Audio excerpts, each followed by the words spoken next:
What's the best way to prepare TRIO students for college success? I do not believe that there is one best way to prepare TRIO students for college success. However, I do believe that exposing students to models of success behavior will help students to navigate college and be successful in completing their degrees. For example, connecting students with more experienced students who've been successful on campus so far, exposing them to peer mentor programs, showing them how to advocate for themselves, how to ask questions, take advantage of the professor's office hours, how to understand their financial aid award letters.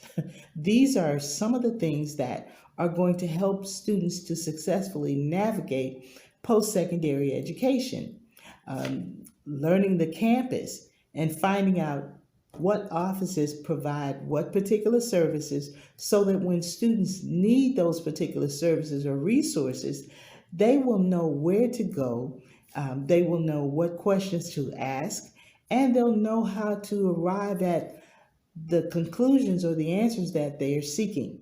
So I firmly believe that modeling success behaviors and exposing students to those types of behaviors and helping students to practice those behaviors, those are some of the things that are going to help students be successful in college. Simple things like learning how to effectively write an essay. Writing is very important when you're a college student. So these are things that are going to really help students to be successful. But first and foremost, exposing students to success behaviors and modeling those behaviors so that students can actually learn from that and become successful students.